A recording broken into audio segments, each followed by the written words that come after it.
So, Scarlet and Violet, aka Gen 9, is just around the corner. In fact, at the time of recording, it's only 2 weeks away about. So, I think now would be the perfect time for me to talk about Gen 8 and basically just talk about all the games that were released during that time and kind of decide whether or not it was a good or bad generation overall. Now, I am going to be talking about my personal opinions about it, but I'm also going to be talking about the popular consensus with the games as well. And the games I'm going to be going over are Let's Go Pikachu and Eevee, Pokemon Sword and Shield, Pokemon Legends Arceus, as well as new Pokemon Snap and Pokemon Unite. Now, it may seem weird to include spin offs and remakes. Oh, speaking of which, I'm also going to include Diamond and Pearl remakes. Almost forgot about them. Wonder why that is.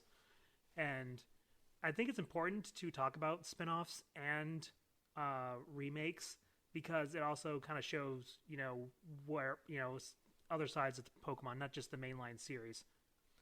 So let's start with Let's Go Pikachu and Eevee.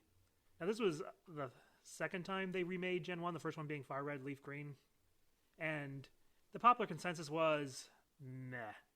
I'm kind of in that ballpark as well. I think they were fun. I had fun. It's Gen 1. I started with the original Red and Blue, so I'll have a little bit of favoritism for Gen 1, even if it's not my favorite generation. And the new mechanics with integrating the Let's Go mechanics was at least good in handheld. In docked, it was terrible because the motion controls just didn't work very well. I eventually got used to them, but I prefer playing in handheld. The biggest problem was that there were just not a lot of content. Fire Red and Leaf Green had more content, and they were released on, the Game Boy Advance or something? Yeah, so that's kind of embarrassing. Also, there was, you could only catch the original 150, or 151, I guess, which was weird. But, so overall, it was lukewarm for a lot of people. One thing I will say is that it was my favorite game to shiny hunt in, because it was really easy to shiny hunt in that game, so I did a lot of shiny hunting. But other than that, I haven't really gone back and played it. The only time I ever turn it on right now is to shiny hunt, which is better than nothing. But, if I'm going to play Gen 1, I'm probably just going to play Fire Red, Leaf Green. So, not the best start, but this one wasn't exactly hyped up because it was, Gen 1 again.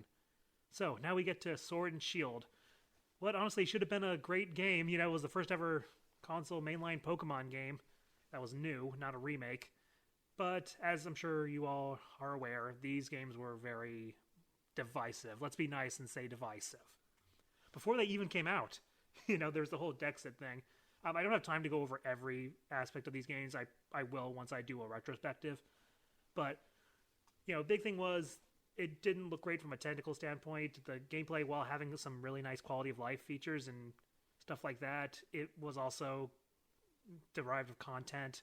It did get DLC, but at launch it was really derived of content. It was linear. It was short. It didn't really measure up to the old games, and they were full price. For the first time, they weren't $40, they were $60 because they're on the Switch, because that makes a difference. It's not about the quality or the content, it's about whether or not what console it's on, apparently. So these once again were mixed. They were meh overall. Some people really liked them. I had fun with them because it's still Pokemon.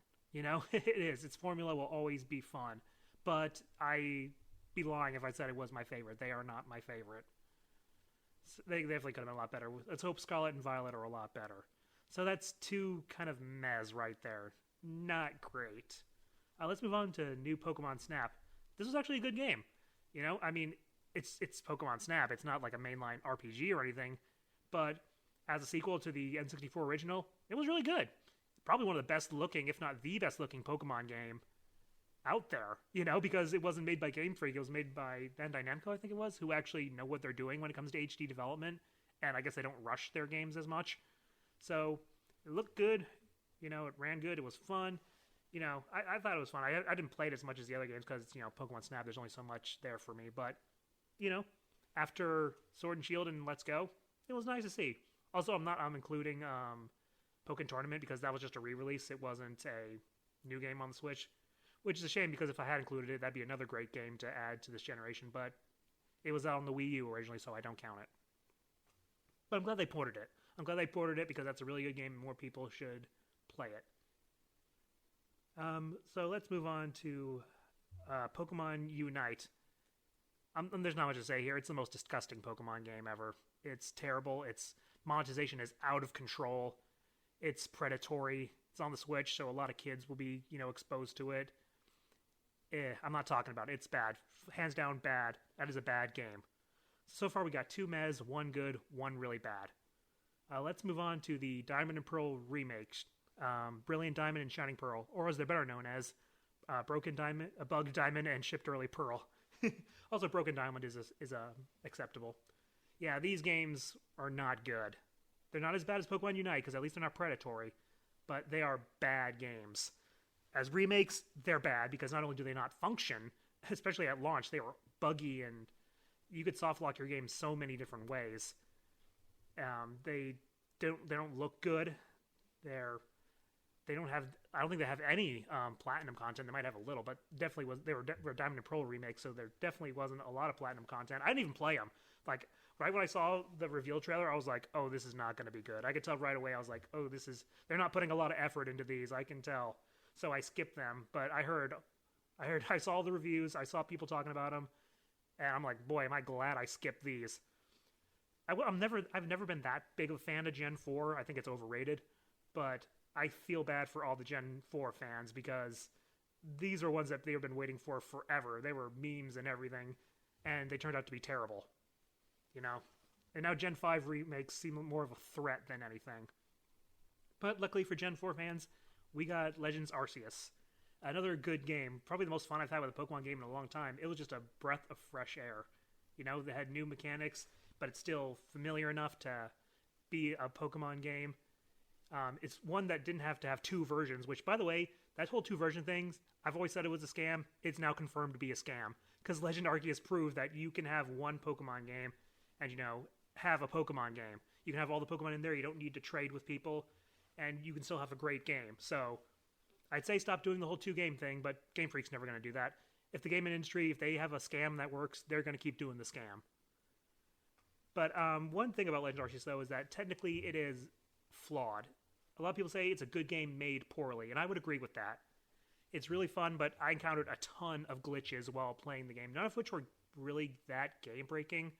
They did break immersion, and maybe there's once or twice where I had to restart the game or do something like that, but for the most part, it was nowhere near as bad as Bug Diamond and Shipped Early Pearl, which, I mean, you couldn't be worse. The only way you could be worse is if the game just, didn't start.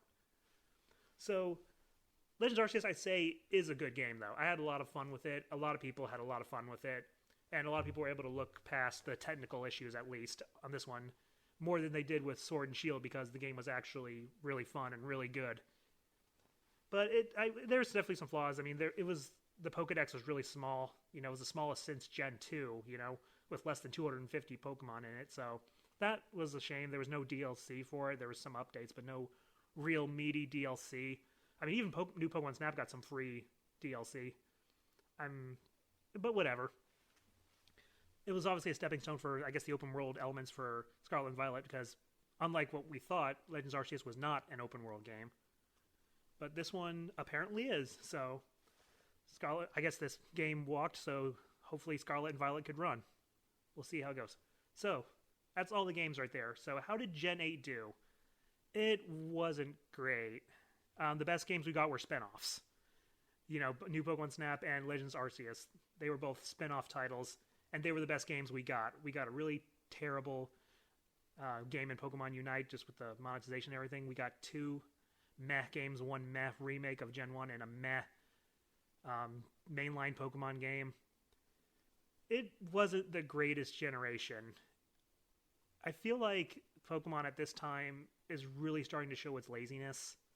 Even with its good games like Legends Arceus, the technical problems are kind of unforgivable for a franchise of this magnitude. It's the highest grossing franchise of all time, and yet they look like they're dragging behind even by Nintendo console standards. There's a lot of great looking games on the Switch, but they're never Pokemon games except for New Pokemon Snap, which wasn't made by Game Freak. They should just give the Pokemon franchise to someone else. If someone else can make your game look and run better than you can, that's just embarrassing. But, Scarlet and Violet are on their way. In terms of expectations for that, they're not high. My expectations, I purposely keep my expectations low, so I'm not disappointed. That's what I did with Sword and Shield, so I wasn't as disappointed as everyone else. So, keeping the expectations low, I feel like that's the best way to do it, especially with Pokemon. They're never going to overachieve. They're always going to underachieve. So if you go in with lower expectations, you won't be disappointed as much, if at all. So that's how I'm doing it. So overall, Gen 8, not great. Is it the worst generation? I don't know. I'd actually have to go back and look.